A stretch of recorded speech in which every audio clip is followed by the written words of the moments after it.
So good morning, guys. And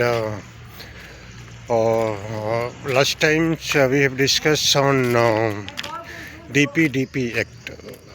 तो ये DPDP act ज़रूरी क्यों हुआ इंडिया में लॉन्च करने के लिए। उसके पहले मैं अपने सारे व्यूअर्स को वेलकम करना चाहूँगा मेरे YouTube channel Manoj cyber security. Thanks for joining once again with me. तो ये वीडियो मैं जनरली बना रहा हूँ डार्क वेब के बारे में और कुछ मैं डेटा ब्रीचेस हाईलाइट करूँगा जो इंडियन मार्केट में हुआ है, जिससे हमारे व्यूअर्स को पता चले कि इस टाइप के अटैक हो रहे हैं। और DPDP ला लाने का एक इंडिया गवर्नमेंट का मेन रीज़न यही हुआ है। तो डार्क वेब समझने के पहले हमको समझना पड़ेगा कितने होते हैं। इसमें जनरली 3 वेब्स काम करते हैं इंटरनेट के ऊपर। एक तो है आपका सरफेस वेब, दूसरा है डीप वेब और उसके बाद से डार्क वेब होता है। सरफेस वेब वो वेब होता है जहाँ पर हम जनरली रोज़ डेटा ब्राउज़र करते हैं, जैसे गूगल क्रोम में जा कर के हम कुछ ब्राउज़र करते हैं, यूट्यूब देखते हैं। डीप वेब में क्या होता है कि डीप वेब पर्सनल होता है, जहाँ बैंकिंग का अकाउंट होता है जो डेटा इनक्रिप्ट करता है। लेकिन सबसे ख़तरनाक है, उसका नाम है डार्क वेब।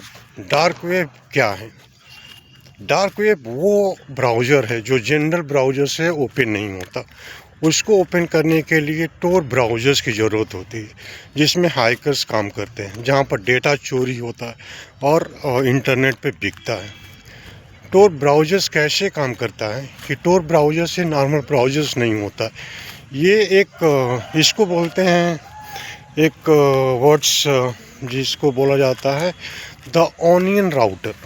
ऑनियन राउटर क्या होता है? ऑनियन राउटर मतलब आप ऑनियन देखें, प्याज की कई परतें होती है, जिसको छीलते जाएंगे तो डिफरेंट लेयर्स निकलेगा।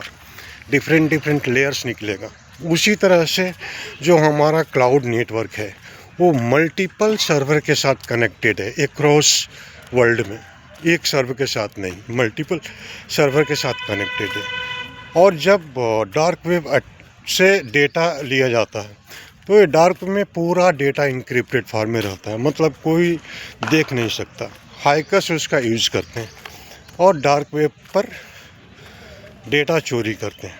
डार्क वेब को ब्रीच करके डेटा एक्सेस करके डेटा चोरी करते हैं और वो डेटा सार्वजनिक कर देते हैं। वो डेटा सेल भी करते हैं इंटरनेट के ऊपर, जैसे आपका फ़ोन, आपका ईमेल आईडी, आपका पासवर्ड, आपका अकाउंट नंबर। और बहुत सारे अटैक हुए हैं। अभी 2018 का सबसे बड़ा इंडिया में जो अटैक हुआ था वो है आधार कार्ड अटैक, जिसमें कितने मिलियन डेटा, यूज़र का पर्सनल डेटा सार्वजनिक हुआ था किसी भी गवर्नमेंट वेबसाइट के ऊपर। उसके बाद से अटैक हुआ इंडियन बैंक के ऊपर, इंडियन बैंक के डेबिट कार्ड के ऊपर अटैक हुआ। उसमें कितने सारे bank including axis bank, HDFC bank और बहुत सारे बैंक अफेक्टेड हुए थे, जिनका डेबिट कार्ड को चेंज करना पड़ा। और वो डेटा 30 लाख में बिक रही थी इंटरनेट के ऊपर।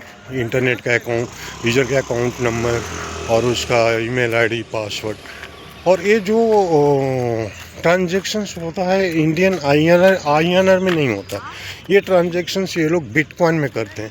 बिटकॉइन क्या होता है? बिटकॉइन तो एक डिजिटल करेंसी है, ठीक है, जिसके ऊपर इन लोगों का ट्रांजैक्शन होता है। तो डार्क वेब वो टोर ब्राउज़र से एक्सेस करके और ये डेटा चोरी करते हैं। और जो भी हैकर्स होते हैं, इन लोगों का काम क्या होता है कि बड़े कंपनी का डेटा कैसे चोरी करें। डार्क वेब के थ्रू ही होता है, क्योंकि दूसरा कोई ऑप्शन नहीं, ठीक है। और डार्क वेब में आप उनको पता नहीं कर पाएंगे, क्योंकि ये 1 to 1 सर्वर से कनेक्ट नहीं रहता है। क्योंकि अगर डार्क वेब एक्सेस होता है तो बहुत सारे सर्वर से आता है और फाइनली डिलीवरी होता है, तो इसलिए पता नहीं चल पाता है कि यूज़र कहाँ बैठा है, कौन एक्सेस कर रहा है और कैसे एक्सेस कर रहा है, ठीक है। तो ये डार्क वेब की सच है। इंटरनेट पर अगर आपको डेटा सेव करना है, चाहे वो पर्सनल हो चाहे वो ऑफिशियल हो, इसके लिए आपको सिक्योरिटी इम्प्लीमेंट करना पड़ेगा। और डीपीडीपी एक्ट इसके लिए ही लॉन्च हुआ है, क्योंकि जब गवर्नमेंट देखा कि इतना हाई लेवल का डेटा चोरी हो रहा है तो हमको एक एक्ट लॉन्च करना पड़ेगा जो जिस पॉलिसी के अंदर अगर कोई भी डेटा, कोई भी कंपनी अगर प्रॉपर साइबर सिक्योरिटी मैनेज नहीं कर रही है, इम्प्लीमेंट नहीं कर रही है, तो उसके लिए यूज़र फेस कर रहे हैं, और यूज़र फेस कर रहे हैं तो वो कहाँ जाएंगे।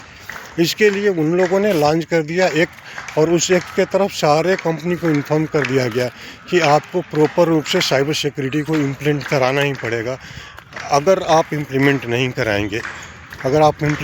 कराएंगे और डेटा ब्रीचेस होता है और डीपीडीपी उसमें आती है, तो निश्चित रूप से उसका बहुत बड़ा फाइन है, जिसके वजह से सारी कंपनियां trying to implement cyber security solutions.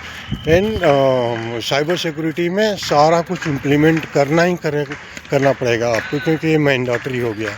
और इसके लिए हमारी कंपनी पूरी कंसल्टेंसी देती है, फ्री में कंसल्टेंसी देती है। हम लोग देखते हैं कि रिस्क कहाँ है, where is the cyber security risk, where is the gap, and we work as a consultant for any organization to provide the gap in the security and arrange the right solutions। ठीक है, आपके data privacy के लिए हम लोग exact solution करते हैं। तो डार्क वेब आप समझिए। और जनरली क्या होता है कि आज के डेट में डिजिटल मार्केट में सारे लोग अभी जो पेमेंट कर रहे हैं वो मोबाइल के थ्रू ही जनरली, क्योंकि अभी कैश फ्लो नहीं हो रहा, कैश लोग लेके जा ही नहीं रहे हैं कहीं पर भी, सब अपने मोबाइल पे जा रहे हैं। उनका बैंक अकाउंट लिंक है उनके फ़ोनपे से, उनके पेटीएम से, तो डिजिटल के थ्रू ही पूरा ट्रांजेक्शन हो रहा है। चाहे वो 10 रुपये का ट्रांजेक्शन हो, चाहे 10,000 का हो, जनरली लोग वैसे ही करते हैं। अदरवाइज नेट ट्रांसफ़र करते हैं, नेट में ट्रांसफ़र कर देते हैं इंटरनेट से, कि किसी बैंक के साइट पर जा कर के अपना इंटरनेट आईडी और पासवर्ड डाल करके पैसा ट्रांसफ़र कर देते हैं। तो उन यूज़र्स के लिए भी ये मैं अपडेट करना चाहूँगा कि डार्क वेब में एक्सेस अगर हो गया, तो आपका डुप्लीकेट फिशिंग अटैक आएगा, डुप्लीकेट ब्राउज़र आएगा। जैसे फॉर एग्जांपल आपका बैंक अकाउंट ICICI में है, चाहे आपका बैंक अकाउंट किसी भी बैंकिंग सेक्टर के हैं, तो उसका डुप्लीकेट ब्राउज़र वो लोग भेज देंगे, अटैकर भेज देगा, आपको पता ही नहीं चलेगा। आपको लगेगा कि जेन्युइन वेबसाइट है, और उस पर आप अपना पासवर्ड, अपना यूज़र आईडी, अपना OTP डाल रहे हैं, और सारा का सारा वो डुप्लीकेट कॉपी अटैकर के पास जा रहा है। अटैकर उसको चुरा करके इंटरनेट पे डायरेक्टली आपको हार्म कर सकता है, अदरवाइज इंटरनेट पे बेच सकता है। और डार्क वेब में जो भी डेटा चोरी होते हैं वो ऑलमोस्ट इंटरनेट पे बिकते हैं बिटकॉइन में, और लोग ख़रीद के उसका मिसयूज़ करके उसका फ़ायदा उठाते हैं। तो ये है डार्क वेब की जानकारी। डार्क वेब आपको जानना पड़ेगा कि इसका रियलिटी ये है कि मेनली हाइकिंग के लिए होता है, और इसको नॉर्मल यूज़र एक्सेस नहीं कर पाते, क्योंकि ये जो ब्राउज़र्स होता है ये आपका गूगल क्रोम चाहे आपका और नॉर्मल एक्सेस नहीं होता। इसके लिए टोर ब्राउज़र चाहिए जो डिफरेंट होता है, जो एज में बोला कि जो ऑनियन राउटर्स के जैसा है, जो एक प्याज के छिलके के जैसा है, जिसका डिफरेंट लेयर होता है। तो इसीलिए पता नहीं चल पाता है कि भाई एक्चुअल यूज़र कहाँ पर बैठा है, कैसे बैठा है और कहाँ से हो रहा है, क्योंकि क्रॉस वर्ल्ड पर डायरेक्ट ये लोग एक्सेस करके और भेजते हैं। तो यह है डार्क वेब की जानकारी, और इसमें बहुत सारे चीज़ें आती हैं जिसको आपका जानना ज़रूरी है। जैसे अगर आपने आपका ट्रांजैक्शन मोबाइल के थ्रू हो रहा है तो आपको स्ट्रॉन्ग पासवर्ड डालना चाहिए। हाँ, आपको 2 फैक्टर ऑथेंटिकेशन डालना चाहिए। आपको किसी भी अनवांटेड लिंक पर क्लिक नहीं करना चाहिए, क्योंकि जनरली क्या होता है कि बहुत सारे लिंक भेज दिए जाते हैं व्हाट्सएप पर, आपने क्लिक कर दिया, क्लिक करने के बाद सबका डेटा गया उसके पास। ठीक है, जिसको आप जानते नहीं उसको क्यों क्लिक करेंगे। ठीक है, और पासवर्ड हम लोग क्या डालते हैं, इंडियन जनरली जो अभी कम पढ़े लिखे लोग हैं उन लोगों का पासवर्ड वेरी सिंपल पासवर्ड होता है, वो 1 2 3 4 5 6 7 डाल देते। आपको पता है ये सिंपल पासवर्ड अटैकर को 1 सेकेंड भी नहीं लगेगा ब्रेक करने के लिए, 1 सेकेंड में आपका सिंपल पासवर्ड ब्रेक कर लेगा वो। ठीक है, तो कभी भी पासवर्ड डालिए तो एक इंक्रिप्टेड टाइप का बढ़िया पासवर्ड और ऐसा डालिए कि कोई सोच भी नहीं सके, तो आप बचे रहेंगे। और फ्यूचर में ऐसा किसी के साथ भी हो सकता है। इसके लिए मैं सोचा कि डार्क वेब पर एक छोटा सा शॉर्ट वीडियो बना दूं, तब कुछ, ताकि सबको अपडेट हो जाए कि डार्क वेब मार्केट कैसे होता है, इंटरनेट पे चोरी कैसे होती है, हैकर अटैक कैसे करता है। तो ये सब चीज़ें आपको जानना चाहिए। और इसके साथ ही मैं वीडियो को क्लोज करता हूँ। Thanks for watching this video.